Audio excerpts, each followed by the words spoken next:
Guys आज हम लोग प्रॉफिट एंड लॉस अकाउंट पढ़ेंगे। हाँ, बिल्कुल सही। सब लोग बिल्कुल सही बोल रहे हैं। ठीक है, मैं बताता हूँ। सबसे पहले प्रॉफिट एंड लॉस अकाउंट होता क्या है। हाँ, मैंने सबका क्वेश्चन देख लिया है। अब मेरी बात को ध्यान से सुनो। देखो, अभी तक हमने क्या पढ़ा था? Trading account. क्या पढ़ा था? Trading account. ट्रेडिंग अकाउंट में क्या था कि हम इसमें ग्रॉस प्रॉफिट या फिर ग्रॉस लॉस इसका ही रिजल्ट देख पाते थे, है कि नहीं? कि ग्रॉस प्रॉफिट और ग्रॉस लॉस का रिजल्ट देख पाते कि साल भर में या किसी पीरियड में उन्होंने जो बाइंग एंड सेलिंग की है गुड्स की, उसमें उसे फ़ायदा हुआ घाटा हुआ, यानी कि जो उसने पूरे इस एक पीरियड में कोई सामान परचेज किया या सेल किया। परचेज एंड सेल पर उसे क्या हुआ, घाटा हुआ या प्रॉफिट हुआ, ये हमें पता चलता है ट्रेडिंग अकाउंट से। लेकिन कोई भी बिजनेसमैन हो, वो कई सारे ऐसे एक्सपेंसेस भी करता है जो ट्रेडिंग अकाउंट में इंक्लूड नहीं होता, जिन्हें हम इनडायरेक्ट एक्सपेंसेस बोलते हैं। जैसा कि मैं आपको पहले ही बता चुका हूँ ट्रेडिंग अकाउंट पढ़ाते हुए, कि जैसे कि सैलरी देना एम्प्लॉयज़ को, हाँ, या फिर किसी जगह पे वो बैठ रहा, ऑफिस का एक्सपेंसेस है, ऑफिस एक्सपेंसेस, या फिर ऑफिस की स्टेशनरी है, ऑफिस स्टेशनरी। ठीक है, ऐसी चीज़ें तो जो वो इनकर्ड करता है वो हम ट्रेडिंग अकाउंट में तो लिखते नहीं है। तो इस कारण बिजनेसमैन को अपना एक्चुअल प्रॉफिट या लॉस पता नहीं चल पाता। तो एक्चुअल प्रॉफिट और लॉस को पता करने के लिए ही हम प्रॉफिट एंड लॉस अकाउंट बनाते हैं। समझ में आया सब लोग को? हाँ, मैं इसकी डेफिनेशन लिखवा देता हूँ, बिल्कुल निश्चिंत रहो। 1 मिनट रुक जाओ, मैं इसकी डेफिनेशन लिख देता हूँ। ये लो गाइस, ये है हमारी डेफिनेशन। हाँ, आज मैंने हरे पेन से लिखा है, बिल्कुल सही। तो देखो मैंने क्या लिखा है। A profit and loss account is an account in which all gains and losses are collected in order to ascertain the axis of gain over the losses। मतलब कि हम प्रॉफिट एंड लॉस अकाउंट से वो gain या loss check करते हैं जो हमने पूरे साल इनकर्ड किए हैं, कि जो हमारे टोटल एक्सपेंसेस हुए हैं उस, और हमारी जो इनकम हुई है, तो उसको बनाने के बाद हम ये चेक करते हैं कि एक्चुअल में हमें प्रॉफिट या लॉस हुआ। ठीक है। हाँ, वाइस वर्सा मतलब होता है उसका उल्टा।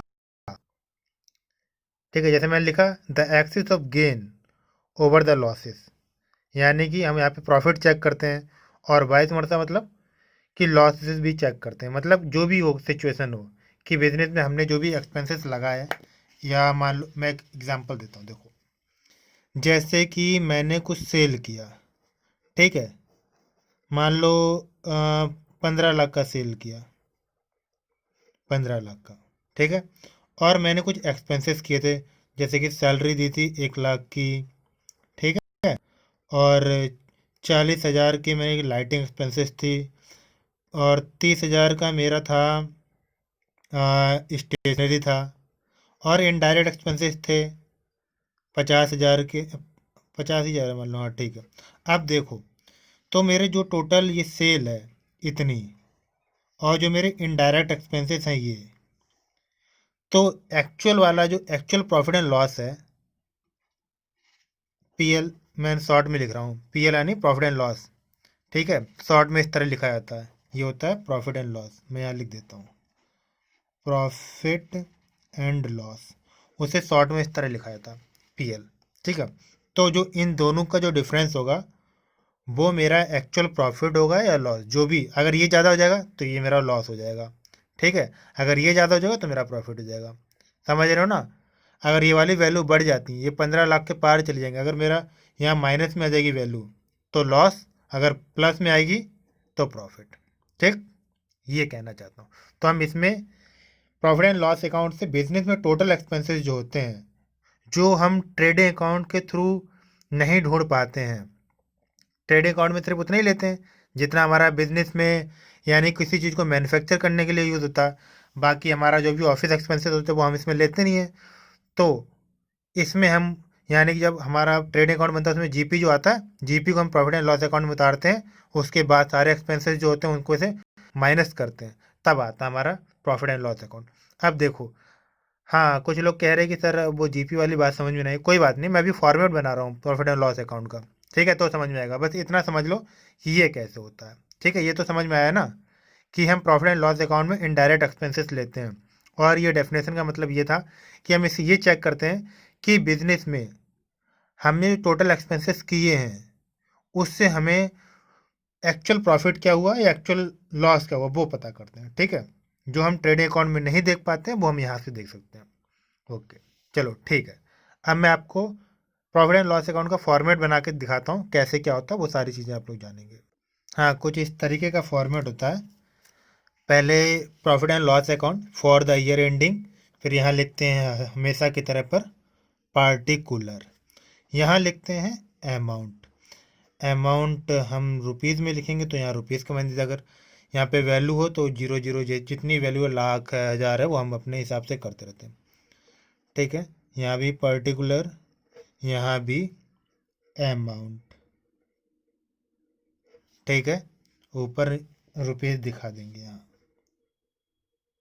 नहीं भी दिखाएगा तो कोई, लेकिन दिखाने से अच्छा लगता है। ठीक है, वैसे कोई डिमांड नहीं है, बट सही लगता है इसलिए मैंने लिख दिया। देखो, सबसे पहले हम क्या लिखते हैं, जब हम ट्रेडिंग अकाउंट बनाते हैं तो हमारा क्या आता है, जीपी आता है ना। तो अगर हमारा जीपी प्रॉफिट में आता है, अगर इस साइड होता है, इस साइड मतलब प्रॉफिट, ऐसे होता है ना ट्रेडिंग अकाउंट, इस तरीके से ऐसा होता है। अगर ग्रॉस प्रॉफिट होता है तो हम इधर लिखते हैं, ग्रॉस लॉस होता है तो इधर लिखते हैं, ऐसे ही लिखते हैं ना। तो इधर की चीज़ हमेशा उतर के इधर आ जाती। चलो मैं पेन बदल लेता हूँ, चलो हरे वाले से आज लिखता हूँ। ठीक है, तो देखो, अगर हमारा ग्रॉस प्रॉफिट आता है तो यहाँ पे हम लिखते हैं बाई ग्रॉस प्रॉफिट। ठीक है, जब ट्रेडिंग अकाउंट बता रहा था तो मैंने बताया था ना कि बाई करके लिखा जाता है। तो मैंने कहा था प्रॉफिट एंड लॉस अकाउंट पढ़ाएंगे तब बताऊंगा। तो वो होता है, ये होता है बाई ग्रॉस प्रॉफिट। ठीक, इस जगह पे इसकी जो भी वैल्यू आएगी वो लिखेंगे। और अगर हमें लॉस होता है तो यहाँ पर आता है टू ग्रॉस लॉस। ठीक है, जब भी शुरुआत करते हैं तो बीडी लिखते हैं, यहाँ पर इसके आगे भी बीडी लिखेंगे। ठीक है, ये अब देखो हमारे एक्सपेंसेस क्या क्या होते हैं। देखो, ऑफिस, हमारे ऑफिस एक्सपेंसेस क्या क्या हो सकते हैं। ठीक है, मैं लाल पेन से लिख देता हूँ ऑफिस एक्सपेंसेस। ऑफिस एक्सपेंसेस, देखो हमारे ऑफिस एक्सपेंसेस हो सकते हैं। तो देखो, हमारे ऑफिस एक्सपेंसेस क्या क्या हो सकते हैं। मैंने यहाँ पर जितने ऑफिस एक्सपेंसेस लिखे हैं, आपके 11th क्लास में या फिर एम कॉम, बी कॉम, या कोई भी लेवल हो, सीए का हो, सीएस का हो, सीएमए का हो, किसी का भी, जो मैंने एक्सपेंसेस यहाँ लिखे हैं इससे ज़्यादा और कहीं नहीं होते हैं। ठीक है, ना इससे ज़्यादा आपके एग्ज़ाम में पूछे जाएंगे। तो इन्हें चाहे तो आप स्क्रीनशॉट ले लेना या फिर आप इन्हें कहीं नोट कर लो। देखो ऑफिस एक्सपेंसेस क्या क्या होते हैं। सबसे पहला, सैलरी।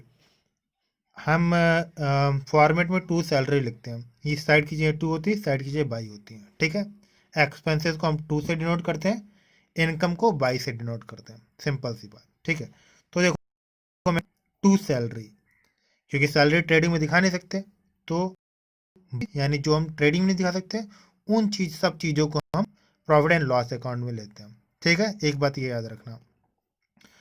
इसके बाद ये देखो सैलरी और वेजेस। जब मैंने ट्रेडिंग अकाउंट पढ़ाया था तब मैंने आपको बताया था कि अगर वेजेस एंड सैलरी लिखा होगा तो हम लेंगे ट्रेडिंग में, अगर सैलरी एंड वेजेस होगा तो लेंगे प्रॉफिट एंड लॉस अकाउंट में। ठीक है, to office rent rate and taxes. ठीक है, टू प्रिंटिंग एंड स्टेशनरी। अब हमारा ट्रेडिंग में तो प्रिंटिंग का काम होगा नहीं, मान लो हम कोई पेपर वहाँ तो प्रिंट करेंगे नहीं। हाँ, स्टेशनरी हमें वहाँ चलेगी नहीं, वहाँ तो कुछ ना कुछ बनेगा।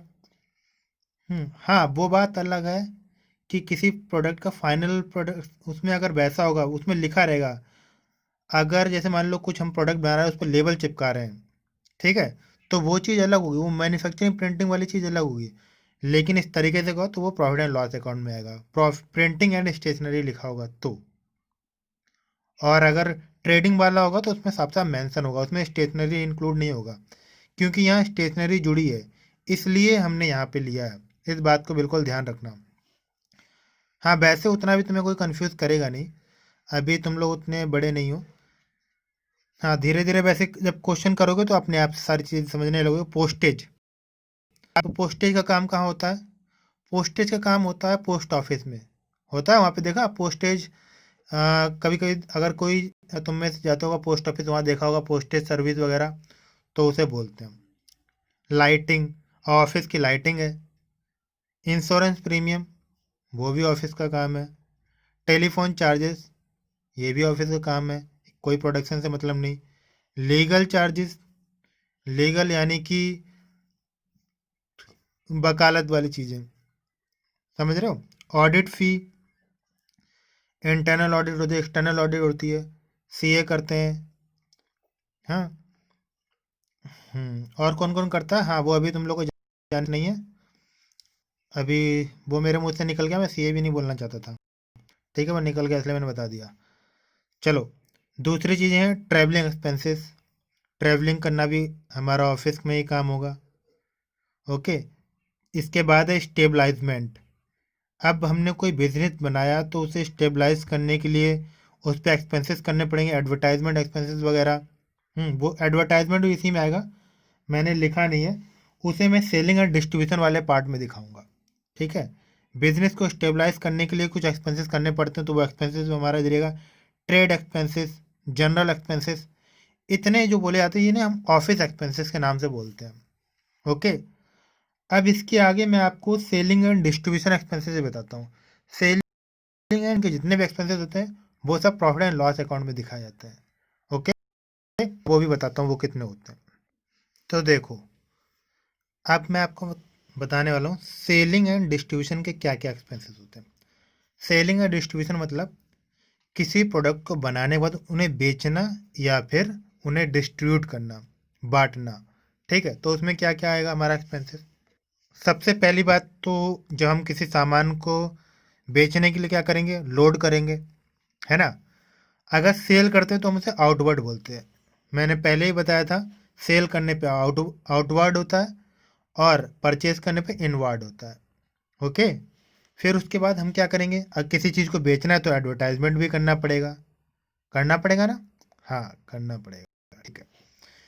और किसी चीज़ को बेचेंगे तो हमें सेल्समैन को कमीशन भी देना पड़ेगा कि नहीं। बिल्कुल सही। ब्रोकरेज, ब्रोकरेज होती है दलाली। दलाली वर्ड थोड़ा अच्छा नहीं लगता इसलिए ब्रोकरेज ही से बोलेंगे, ठीक है। और ये बैड डेट्स, यानी कि हमारे घाटे, कोई चीज़ हमने किसी को बेची है तो उसकी पेमेंट नहीं आई, या फिर वो बैड डेट्स कब होता है, जब हमें पेमेंट्स नहीं मिलेगी। मतलब ये कंफर्म हो गया कि जिसे हमने बेचा है वो पर्सन दिवालिया हो चुका, मैं देगा नहीं, तो अब बैड डेट हमारे जो घाटे हैं वो भी इधर ही आएंगे। यहाँ पे हम लॉसेस और एक्सपेंसेस दिखाते हैं, ठीक है। एक्सपोर्ट ड्यूटी, अगर प्रोडक्ट बनेगा उन्हें एक्सपोर्ट करेंगे तो उसका चार्जेस लगेगा। पैकिंग चार्जेस, अब ये पैकिंग चार्ज अलग है। देखो, कोई प्रोडक्ट बनता है उसे बेचने के लिए हम क्या करते हैं, उसको किसी चीज़ रैपर से पैक करते हैं। मतलब अब कोई तुमने अमेजोन या फ्लिपकार्ट का प्रोडक्ट आता है उसमें पैकिंग होती है ना, तो उसी चीज़ को ये पैकिंग चार्जेस कहते हैं, ठीक है। डिलीवरी वैन एक्सपेंसेस, अब उसे भेजा जाएगा तो किसी डिलीवरी जाएगा तो वो भी हमारा एक्सपेंसेस है। स्टेबल एक्सपेंसेस, अब किसी चीज़ किसी प्रोडक्ट को उसे ये एडवर्टाइजमेंट की तरह स्टेबल होता है। किसी मान लो, सॉरी, हाँ, बिल्कुल सही, यानी तुम लोग सुन रहे हो, इसलिए मैंने जानबूझ के ऐसा कहा था। देखो, स्टेबल एक्सपेंसेस क्या होता है। अब मान लो तुमने कोई बिजनेस को, सॉरी, प्रोडक्ट को भेज रहे हो, ठीक है। अब उसे पैकिंग के टाइम पे उसके साइड में कुछ चीज़ें लगा रहे हो, स्टेबल करने के लिए कि वो प्रोडक्ट डैमेज ना हो। तो जो उस पर एक्सपेंसेस होगा या उससे पैकिंग के टाइम पे जो चीज़ लगा रहे हो वो सारी चीज़ें, ठीक है। ये मान लो कभी कभी ये वर्ड पूछ लेता है स्टेबल एक्सपेंसेस कहाँ आएगा, तो इसलिए मैंने लिख दिया। वैसे जनरली क्या लिखते हैं, वो पैकेजिंग लिखते हैं, यही सारी चीज़ें लिख के देंगे बिजनेस में जो एक्चुअल होती है, लेकिन कभी स्टेबल के लिए लगानी पड़ती है ना, प्रोडक्ट के साइड में छोटी छोटी चीज़ें। हाँ, उन्हीं को बोलते हैं स्टेबल एक्सपेंसेस। ओके, बहुत बढ़िया।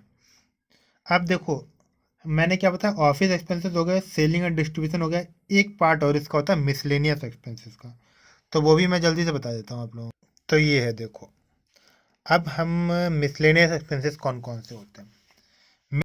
मिसलेनियस हमारे हो सकते हैं, हम किसी को डिस्काउंट अलाउ करते हैं तो डिस्काउंट देंगे तो वो भी मिसलेनियस एक्सपेंसेस। रिपेयर, कोई हमारी मशीन है जो हमारे ऑफिस में लगी हुई है, जैसे प्रिंटर है वो ख़राब हो गया, उसकी रिपेयरिंग। डेप्रिसिएशन, अब कोई बिल्डिंग है या फर्नीचर है, किसी चीज़ पर डेप्रिसिएशन हम लगाते हैं, तो जो डेप्रिसिएशन होता है उसे प्रॉफिट एंड लॉस अकाउंट में दिखाते हैं। इंटरेस्ट हम किसी को दे रहे हैं, बैंक चार्जेस है। एंटरटेनमेंट एक्सपेंसेस, हमारी ऑफिस में कुछ इंटरटेनमेंट एक्सपेंसेस जैसे टीवी लगी हुई है, या फिर वहाँ पे कुछ और चीज़ हमने लगा रखा है, मान लो खेलने के लिए प्ले स्टोर बना रखा है, लोग कैरम खेल रहे हैं, कुछ भी खेल रहे हो, वहाँ पर जो भी इंटरटेनमेंट हमने वहाँ पे दे रखा है सर्विस अपने ऑफिस के एम्प्लॉयज़ के लिए, तो वो एक्सपेंसेस। कन्वीनियंस चार्जेस, अब कोई आ जा रहा है, हमारा कोई स्टाफ है सेल्स टीम का, अब वो प्रोडक्ट बेचने के लिए आने जाने का मुझसे जो किराया देते हैं वो हो गया। डोनेशन और चैरिटी, अगर हम बिजनेस कर रहे हैं तो एक अच्छे बिजनेसमैन की ये पहचान होती कि वो एथिक्स पे काम करे, यानी कि वो डोनेशन दे, चैरिटी करे, मतलब अपनी एक इमेज अच्छी बनाए जिससे कि लोगों को पॉपुलर हो जाए, और जब वो पॉपुलर होगा तो उसका प्रोडक्ट अपने आप पॉपुलर होगा, ठीक है। तो ये चीज़, और कोई सामान बेचने पर, कोई एसेट्स को बेचने पर अगर हमें लॉस होता है तो उस लॉस को भी यहाँ दिखाते हैं।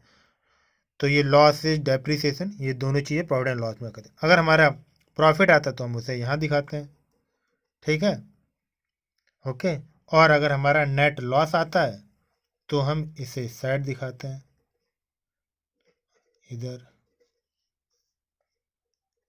अब इसी तरह पे इस साइड और हमारी इनकम क्या क्या होती हैं, तो वो मैं आप लोगों को जल्दी से बता देता हूँ एक बार। तो गाइज देखो, हमारे जो इस साइड पे जो आते हैं वो सारी इनकम्स होती हैं। अब रेंट फ्रॉम टेनेंट का मतलब क्या होता है।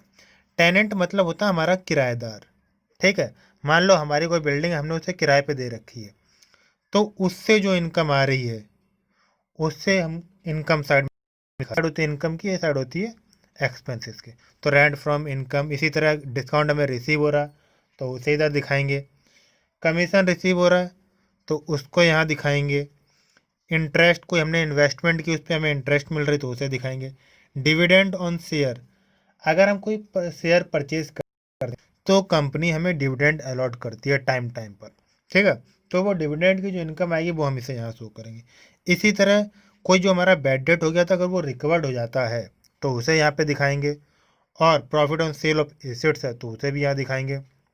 इनकम फ्रॉम अदर सोर्सेज, अब हमारी इनकम, कोई हमने कोई चीज़ बेची है, कोई अदर सोर्स यानी कि बिजनेस के अलावा कोई और हमारा काम है, उसके थ्रू जो इनकम आ रही है, हमारा पर्टिकुलर काम है उससे छोड़ करके कोई और इनकम से आ रहा है तो उसे भी यहाँ दिखाएंगे। जैसे ये था ना रेंट फ्रॉम टेनेंट, तो वो एक तरीके से इसी का हिस्सा था। तो क्वेश्चन में आ सकता है कि मान लो तुम्हारा रेंट फ्रॉम टेनेंट लिखा हो या इनकम फ्रॉम अदर सोर्सेज, तो ये समझ सको कि वो इनकम होती है, इसलिए मैंने ये अलग अलग दिखाया। बात वो लगभग वही होती है। मिसलेनियस इनकम कोई हमारी हो जाती है तो उसे भी इधर दिखाएंगे। और अगर लॉस होता है हमारा, सारे कैलकुलेशन करने के बाद इधर की वैल्यू ज़्यादा होती है, इस साइड की, इधर की वैल्यू अगर ज़्यादा होती है और इधर की कम होती है इस जगह की, तो फिर हम ये नेट लॉस दिखाएंगे। और यहाँ की ज़्यादा होकर यहाँ कम होती है तो हम प्रॉफिट दिखाते हैं, ठीक है। हम्म, चलो फॉर्मेट समझ में आया। देखो, तुम्हारा जो सिलेबस है उसमें जो मैंने जो फॉर्मेट है इसके बाहर कुछ भी नहीं है। हाँ, आपको बुक सिर्फ एनसीईआरटी ही पढ़नी है। एनसीईआरटी के बाहर का पेपर तुम्हारा आ ही नहीं सकता। एनसीईआरटी से बेस्ट कुछ है ही नहीं। ठीक है? चलो अब हम एक क्वेश्चन करेंगे।